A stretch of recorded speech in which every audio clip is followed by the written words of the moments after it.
Hello everyone, welcome back to the ME7 Podcast, our first episode of the season of the ME7 Podcast Chats 2, and I'm delighted to be joined by one of our summer signings, Mr. Jack Nolan. Jack, firstly, thank you for coming on. No problem, it's nice to be here. So let's get started with sort of your youth career. I know I didn't know this until you actually signed and you did your interview and you talked about how you knew Ethan Coleman before. That's from days at Reading, I believe, before you went to Walsall and Accrington and then obviously here.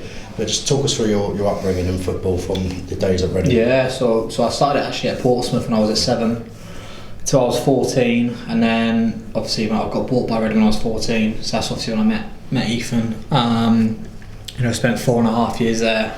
Really good club, really enjoyed it there before having the opportunity to go to Walsall to play men's football when I was 18. So I went there in the January and then the COVID hit in the March, so I didn't really play much football obviously for the first 5-6 months because obviously of COVID. Then I had a full season there behind closed doors before going to Accrington for 3 years, and then obviously now I've come here, so yeah, I've been about, got further up north, but now it's back down south where I wanted to be. Yeah, cause it's quite strange because in your career you're only 23 years old, which is 3 years younger than me, which is quite worrying.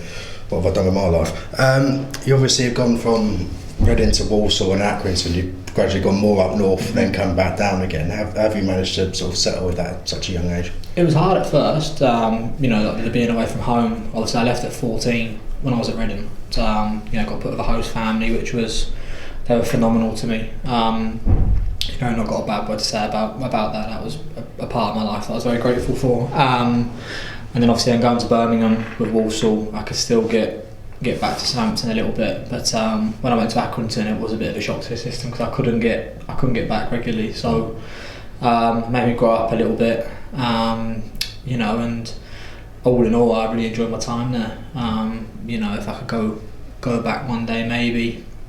I would never rule that out. It was a great club, great place with great people that I met along the way, and obviously I met my missus there as well. So yeah, good things to say about it. It was such an interesting minute, but obviously Accrington are the team that come in here on Saturday. But during your season last year, I don't know if you'd consider it to be like sort of your breakout year, because the stats you brought out of that season, I think it was 17 goals, 9 to 13 assists, something like that, from either the left side or the right side of that attack. And how much joy did that season bring you last year? Because obviously from a team's point of view, I'm sure you would have wanted Accrington to be higher, but from a personal point of view, it certainly would have been a massive highlight in your career. Yeah, definitely. I think it was the first season I played regular games. I think the 2 seasons prior to that, when Accrington were in League One, I was sort of in and out. I wasn't playing regular games. It was sort of coming on the bench here, starting a couple of games. Whereas last season, I think I played every single league game bar one. I think I played 45 league games last year. So that was the first time in my career that I'd done that, a full season, and the numbers I got last year were very good. And obviously it was something to build on. So all in all, last year for me it was a perfect season. Like you said, obviously maybe not position where we finished in the end. But for me personally, it was just a great season, just to be able to play week in, week out. Mainly, that was the main thing. Because obviously you would have been there with Josh. I think he was there for the first half of last season before he picked up an injury, I think, and then obviously came here in the January. Obviously with Josh, it's been a bit difficult with the injury so far for him, but what sort of connection did you have on the pitch with him in terms of understanding each other's games, and sort of what can we perhaps expect later on down the line this season when Josh can be back fully fit? Josh Andrews was brilliant when he was at Accrington for the first 6 months, and actually he got injured, went back to Birmingham, and then he told us he was back within 2 weeks, back to Accrington. Then I think about 3 days later he signed for Gillingham. So that's sort of putting into that. But now I get on well with Josh, personally, and obviously on the pitch as well. He's a big target man, which I think helps me anyway, especially with what I like to do in the game with crossing the ball and stuff like that. So hopefully when he is back fit, he can stay fit. Hopefully, I think that's a big thing for him personally, if he can stay fit, which I think he wants to do, obviously, as everyone wants to do, but more so for him obviously with the injuries he's had. But we're all delighted hopefully when he does come back in. It'll be a big asset for us, and hopefully adds more quality going forward. Because I remember actually in the first game, I think it might have been the second game of the season last year when you came here, obviously we beat you 1-0 that day, and Josh was a real handful that day. I remember he got quite a bit of stick from the crowd because he was just that sort of bullish, robust centre forward that puts himself about, and I think we saw signs when obviously we signed him that we knew he'd had a good first half of the campaign, and then obviously when the rumours of yourself started coming around being think we were sort of looking on social media, although I think you might have been on holiday at the time, sort of waiting for it to be confirmed, and I sort of thought, well, these two obviously played with each other last year, so that's a good initial connection to have. But in regards to Gills, I know you were offered a contract extension at Accrington, weren't you, at the end of the season? Was it a case of you had quite a few offers, and then what was it about Gillingham that essentially made up your mind? Yeah, it was just, for me, it was obviously I had the contract offer from Accrington, and like I said, I got not a bad word to say about the club, and looking forward to seeing some people on Saturday with the club. But it was just sort of, I wanted to better myself in my career, and obviously at the time, obviously it was just compensation for me. So Gillingham sort of came in and were prepared to pay it. I came down here and spoke to Mark Bonner, and obviously then the stuff on Twitter started happening whilst I was away on holiday, which was quite funny reading some of it. And then and obviously for me, once I had that conversation with Mark Bonner, it was sort of, can I get the deal done? And I think I left here, went back up north, and I think by the time I got back up to Accrington, it was all sort of agreed, near enough. Obviously it was just my personal terms to agree to, which that was done within about a day or two. And then I actually signed before I went away on holiday. And obviously when I came back, obviously it was the official announcement. So obviously when I was going away on holiday, I knew it was all sort of all done really. I just had to get back off holiday to make it for the official announcement. So obviously when I got back, landed and come straight here to do it, yeah. Obviously for the announcement, I don't know if you're aware beforehand, but there's always these things when the window's going, Brad's a bit of an excitable character, the chairman. He always tends to jump the gun and follow whoever we might be signing on Twitter, and obviously you were one of those, and that sort of played into the video of your announcement, and Bonner's on the phone asking you to follow him back. Did you take a lot of convincing for that to be the video to be the choice, sort of tied into the story around the sign? It was quite funny actually. I didn't even know Brad followed me, to be fair, until I started seeing the fans on about it, and I did check, and I thought, well, he has followed me. I thought, I don't know what I do here. I thought, I don't know whether to follow him back or to leave it. So I decided to leave it for the time being. And obviously when the video came out, it did make me laugh. It just fitted really well. I think it gave it away that I was signed, obviously straight away in the video. But it did make me laugh, that whole scenario. In terms of, you said better in yourself, and I'm obviously going to say, with all due respect to Accrington, they're quite known as being one of the smaller teams. Obviously, have the advert from years gone by. Obviously, playing at Accrington, obviously the stadium isn't particularly big, and I'd say you can't create an atmosphere in that. But when you compare sort of your time at Accrington, running down the wing in front of smaller capacity people, with all due respect, and obviously behind us here we've got the Rainer men, the Medway standards, it's sort of like, when you went out there for the first time at Priestfield, you felt like a bit of an upgrade, again, with all due respect to Accrington. Yeah, you could say that. With Aki, obviously it's a smaller town. With the fans that they get, they're brilliant in their numbers. They back them home and away, albeit not maybe to the capacity that someone like a Gillingham could. And that's just the club in general. But obviously when we played Carlisle here, it was my first sort of real atmosphere of playing here, and it was brilliant. I like the fans back them in the numbers. The Rain end, I think, has been packed every game I've played in here so far. Obviously, albeit cup games. And even away from home is a big one for me as well. The following has been tremendous. It does definitely help us on the pitch. I suppose Accrington's really got a factor in. I know we're close to London, but they've got like Preston, Blackburn, Burnley, all around. Yeah, that's it. I didn't realise obviously when I came here, Gillingham's the only club in Kent. I didn't realise that, and obviously up there, like you said, you've got Blackburn, Burnley, Preston. Manchester's not far. So, but to be fair to them, with what they've done there, I think they had it was 5 or 6 seasons in League One before. Obviously, I was there when we got relegated. So they're, for a little club, they've done unbelievably well. But obviously for them staying in the Football League, obviously the main aim. I'm sure they don't want to be where they are at the minute. I know they won Saturday in the derby against Morecambe, which I'm buzzing for that. It's a big game, that as well, isn't it? Yeah, but obviously come Saturday when they come here, for us and for myself, it's another team in the way that we've got to go and beat if we really want to be a dominant team in this league. So let's talk about the start of this campaign so far. Like you mentioned, the Carlisle game, the atmosphere was buzzing. We took the lead very early on. I think it was a couple of minutes from Timmy. And obviously you get your goal right up this end. We'll just talk us through it, because I must admit, this is going to look like it on the camera because you can't see it, but when you were running down the wing there and you cut inside, I must admit, at first I thought you did the side netting. I didn't actually realise it went in, but just talk us through that game for you, and in terms of a personal highlight and the goal itself, because it was one of the big highlights that day. I think for me I was more emotional about getting my first one out of the way. Obviously the first game of the season, it was just sort of, can I get the first one out of the way, rather than being at this stage of the season and not having a goal under your belt. So I was buzzing to get the first one out of the way, and for me, I think it just hopefully showed fans what I am actually about, sort of thing, what I can do and what I can bring to the party, so to speak. And obviously I know there's not been that many occasions so far now since that, but it's sort of getting myself in the positions where I can do what I like to do with the ball. And like you said, obviously now like Elliot Nevett's playing, Josh Andrews is back, and obviously more centre forwards are coming back. It's how can I adapt my game now to suit them?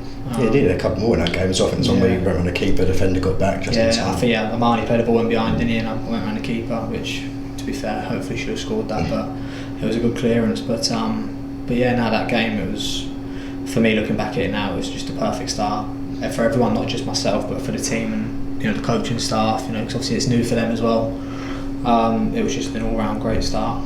So we're 10 games in now. We've won, I think it's 7, lost 2, lost 3 maybe. Yeah, we've got 1 draw in there, I think, as well. But we sit joint top of the table. I think we're just behind Walsall on goal difference. So Mark Bonner was talking about how he has these meetings every 5 games. I know you can't explicitly tell us what he said. What was sort of the message after Saturday, after that being game 10? We knew Saturday wasn't good enough. Obviously we needed to create more, but we're going to have games like that where you're going to be a bit stuck now and again. But I think for me the frustrating thing is we could have been 6 points clear now. But at the end of the day, we're going to lose games in the season. I know people ain't going to want to hear that, but that's true. We're going to lose games, and it's how we bounce back. I know we've lost 2 on the bounce now, but for us Saturday, we can't lose Saturday really. I think that's fair to say. We have to bounce back and try and get 3 points, because now, like you said, I think there's 4 teams that we're level on points with. Yes. So obviously now the table is really close at the minute anyway, as it will be probably up till Christmas. You don't want to be in a situation where you're looking over your shoulder too much. So game by game, I know obviously everyone says that and it's boring, but it is. You have to take it game by game. You can't look ahead. I think even as a player yourself, I know people aren't naive. They don't think one team's going to be able to go and win every single game, go unbeaten at home, go unbeaten away, whatever it is. It's League 2 football. You are going to have games where things just don't go. If you like Tuesday night against Grimsby, it wasn't for a lack of effort. It just, for one reason or another, they defended well. They had the one chance in the game, they took it, but for one reason it just didn't happen for us. It wasn't due to lack of effort, but as you say, you're going to have days like that. Yeah, definitely. Look at the Grimsby game.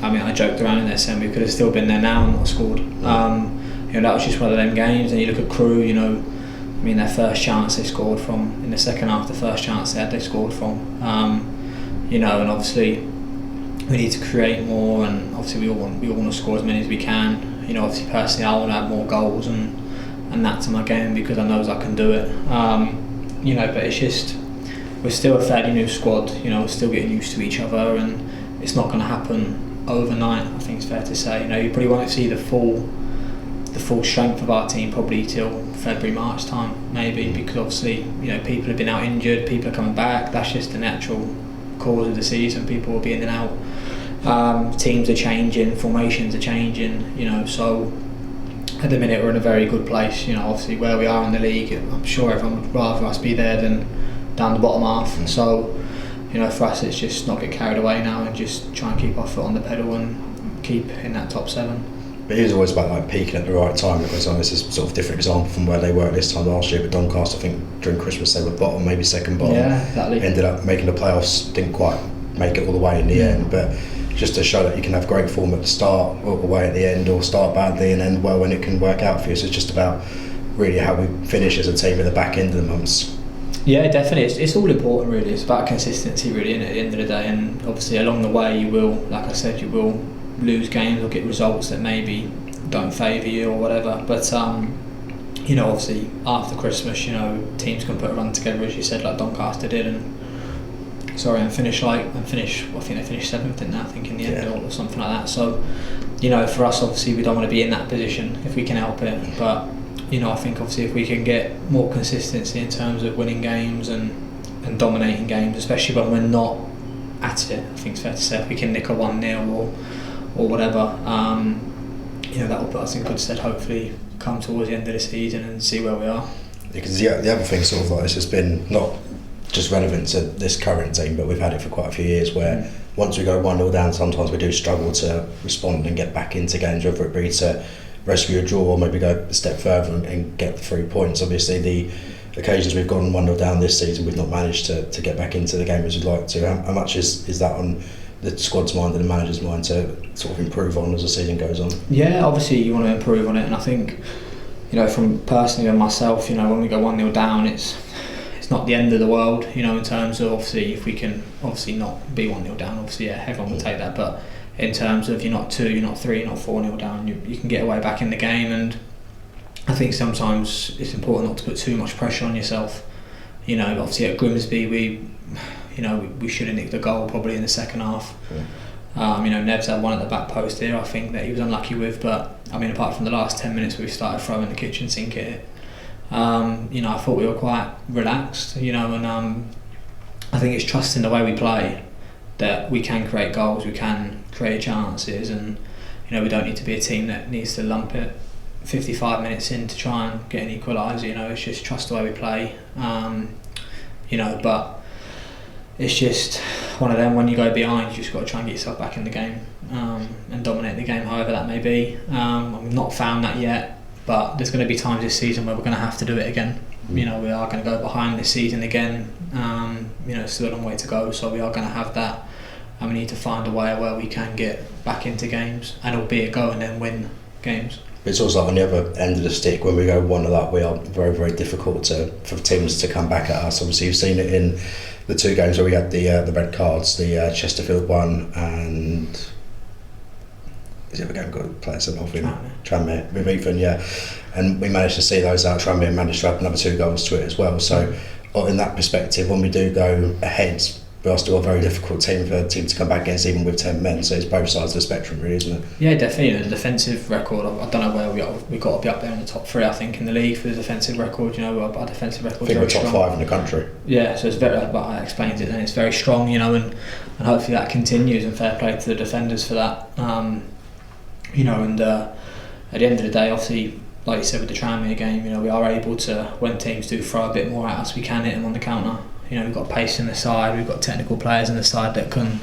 hurt teams, and obviously we've shown glimpses of that, and hopefully that may continue longer into the season. As yourself as a player, I noticed looking at your stats from last season at Accrington, you had sort of a mixed bag of goals from either the left or the right hand side. Mm-hmm. We've only seen you from the right, I think, so far. Correct me if I'm wrong. Mm-hmm. I know you might change during the game as it goes on, but is there sort of like a preference for you which side you play, or are you just comfortable either way? The right. I think that if you look at my stats last year, most of my goals were scored from the right. I think most of my assists were from the left. Don't get me wrong, but I think all in all last year I was more predominantly on the right and was more effective on the right. And obviously people watching this will say, "Oh, well, why have I not scored more this year?" But you can't score in every game you play. If everyone could, everyone would be in the Premier League, wouldn't they? So, it's for me, it's not getting too down about that and just sticking to my game sort of thing, and keep trying to get myself in the positions where I can be effective, and obviously where the coaching staff want me to play as well. And hopefully then it will all sort of click soon, and hopefully I can get a few more under my belt. I think you've been quite unlucky, to be fair. I think the one that summed it up was the Barrow one down outside, where we whipped in a great cross towards the back post, and somehow George and Jaden just about missed it. That for 1 minute it might even just go in on its own, just little bits. I know we won that game anyway, so it's a bit redundant. But for you personally, you must have been a bit like, Yeah, it is, but that's me to a T. At the end of the day, I've got to keep putting them in them areas. You could put 10 crosses in them, and the 11th one could be the assist. So for me, it's just keep doing the things that I'm in the team to do, and keep trusting that it will come. So what's your thoughts so far? Obviously, you've worked under Mark Bonner for 10 league games, a few other games in there. I know the Bristol Street Motors is a bit of a, and they had the one Carabao Cup game, but what has he instilled in this squad so far? Because every time I listen to him, he's very honest, doesn't hide away from anything, whether we win or lose, of what he thinks we can do better or what we think we've done really well. And I think it's a very refreshing outlook for a manager, especially a very young one as well, we mustn't forget. But what has he instilled in this group so far in the opening 10 or so games? There's a real togetherness, I think, in the group. If we keep a clean sheet, of course the defenders are buzzing, but as an attacking player we're buzzing as well. There's a real togetherness in terms of we all want to do well for each other as a collective. more than individually. You know, we want to, you know, obviously everyone wants to, you know, I won't hide from the word promotion, everyone wants to go and get promoted. You know, and obviously to do that you've got to have a real togetherness in the squad. You know, and he's been really big on that. But even like you said, like with like he says how it is, you know, at Barrow obviously we won the game, you know, but he came in there and said, brilliant, we've won, but we didn't play as well as we should have done. You know, so he's always driving us to be better, driving the standards to be better day in, day out, training, games, wherever that may be, because obviously how he wants us to look, we're probably a long way off that yet. Which is going to happen, because like I said, new coaching staff, new manager, new players coming in, it's all new for everyone. You know, but he doesn't take his foot off the pedal, he wants the best, and you know, it's down to us players to go and try and give him that on a Saturday, whatever team he picks. You know, he's representing not only the club, but they're also representing him, you know, for what he's about. So he's been a breath of fresh air for me personally, and was a big reason why I wanted to come here. You know, so hopefully it can continue. Must be quite an inspiring person to work with under as well, knowing that he's been here and done it in this division before. Well, that's it as well. Yeah, I think as players you listen to that a bit more, because he's obviously got experience of getting out of this division and staying out of this division as well, I think, with Cambridge. So for us as players, you know, it's obviously taking on board what he's saying, but then even off-field stuff, you know, not getting caught up in the outside bubble of, you know, obviously when we were top of the league after our 4 games or something, and he was like, don't get carried away, you know, we're 4 games in, game by game. You know, and I think you have to do that. You know, and he's drilling it into us all the time that if we want to be a top team, we've got to find more than one way to win. And I think obviously now we're finding out that we've got to find more than one way to win if we really want to go and be successful in this league. We certainly think we will be, but that's knock on wood and all that. I should ask this just because it's out of curiosity as a fan, because obviously you've played every game here at Priestfield so far, and every time in the second half we've been going that way. Now, as a fan, obviously there's nothing we can do about it, there's nothing you can do about it as players. It's quite frustrating because obviously you want to see us attacking that way second half, get all the crowd up, but I don't know if it really makes much of a difference to you as a player, because in fairness, it's not like we haven't gone and scored goals up that end in the second half. Yeah, I think if you look at all the home games especially, we've started the games really well. You know, I think you are right, we have attacked the rain in them, which I thought was normal at first, but obviously apparently not. But you know, we've always started the game really well. You know, I think we've scored a lot more goals in the first half this year as well than maybe last year or whatever they were saying. So you know, for me it doesn't really matter in a way personally.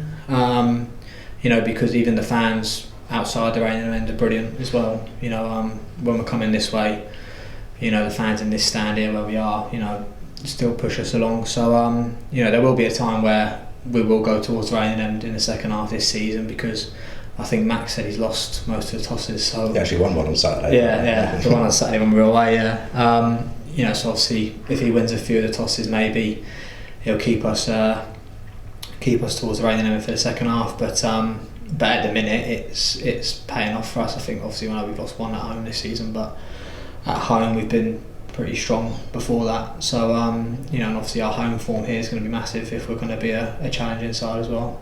I suppose if I was asking you and you were a centre half, you'd probably be saying you prefer to be defending that end in the second half with all the fans behind you, especially in the games we've had to dig in a bit with the red cards as well. Yeah, definitely. And I think a big thing for the fans as well is, you know, even when we're getting clearances or people are putting their body on the lines, you know, they're cheering it like it's a goal. You know what I mean? And I think that's, even with the fan base, you know, there's a real togetherness in terms of we don't want to concede goals.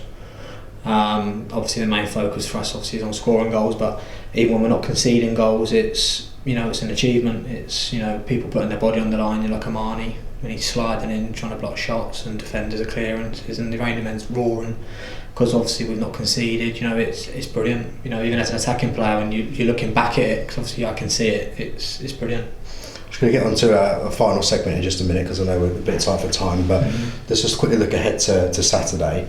So obviously it is against your former club. You'll have a lot of old friends, I'm sure, to catch up with.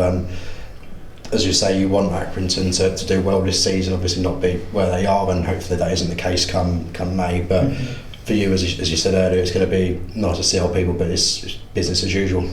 Yeah, definitely. You know, obviously I'll have a lot of people at the game Saturday, from both back at home and obviously up in Accrington. So for me it's obviously get the game out of the way first and foremost, and then afterwards obviously and see everyone. But the main obviously focus is on the game. Obviously as a team and as a club, we need to bounce back after losing 2. So for me after the game I can then obviously wish them well and see a few people, but until that obviously the main focus is on winning, and obviously they're an enemy to be fair till the 90th minute. So yeah, but no, I am looking forward to seeing a few people, and I still speak to John Doolin and Jed, the coaching staff there, and obviously they're not where they want to be at the minute, and hopefully they're not there come the end of the season, but they'll have their own goals, for the game, coming here as well, obviously off the back of a win as well, for the confidence.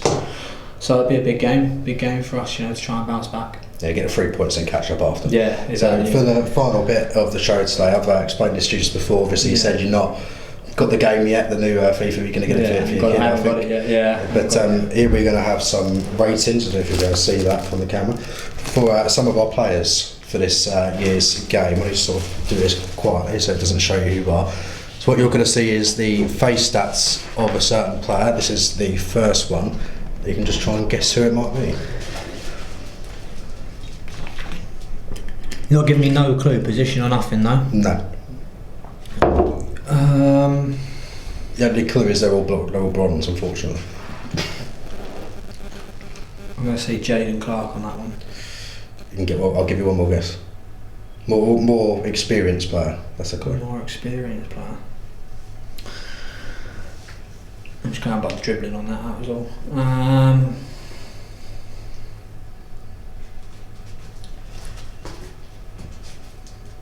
Nah, lost me. Played in Euros. Oh, Johnny. Johnny. Is that Johnny, is it? Bloody Johnny, 66. You can see why I had to cut that bit out now because of the Welsh flag. Yeah. Give it away a bit. Johnny Williams thinks I'm not saying that. To be fair, the physicality does maybe explain that now. Which is? 48. Bless him. I think the physicality on Johnny's one, give it away. He might be in for a bit of an easy one on this one. Because this player has a certain stat which is quite, should we say? Physicality 81. I'd say focus on the pace, but if you assume the wrong player, that might get in a bit of trouble. Yeah. See, just for the physicality, I'd say Josh Andrews. But I reckon this is a defender. Shad? 41 pace for Shad.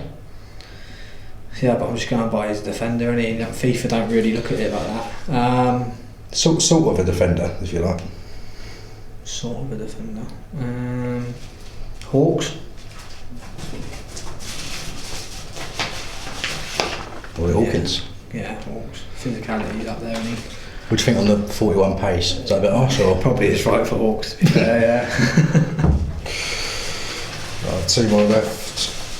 Let's go with this one here. This is probably the most difficult one, I'd say. Well, I did give you a bit of a clue. I've told you he's right-footed. I don't think we have many left-footers in the squad. Lapo? I've got it in one. Yeah, I'm just going. Lapo's just an all-round machine. We call him. 61. Is that fair for him? Yeah, Lapo's a good runner. All round. 61's not great. Yeah, but it's still, his stats are very even there. Physicality, pace, dribbling, defence. Fairly, the last one. Bit of an all-rounder, this one.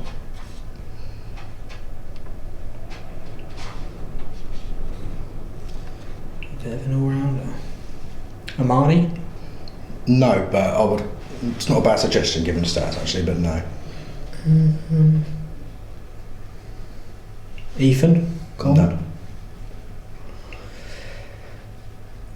Timmy? No. Am I close with a midfielder? No. No.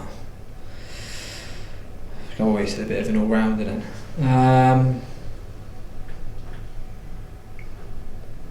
I'm lost now, I'm trying to think of players. Nev? You're closer than you think. It's not me, is it? I'm just looking at that there. Pace, I'll take that, to be fair. I think it's quick. You're 64 this year. Last year you were 57. Yeah. So you've gone up by 7 in terms of your form last year. So that's not bad. You take that. Yeah, I'll take that. Quite happy with that. Out of interest, I was going to say we have 2 silver cards in the game. Who do you think they are? I know one's Huts, I think. Am I right in saying that? Only just 65. And the other one, Daki. Yeah. Well, it doesn't actually have a card yet, but I'm sure he will at some point. This has been the ME7 Podcast, joined by Jack Nolan. We've all enjoyed it, and we'll see you at Priestfield this weekend to take on Accrington. Cheers, everyone. Thank you.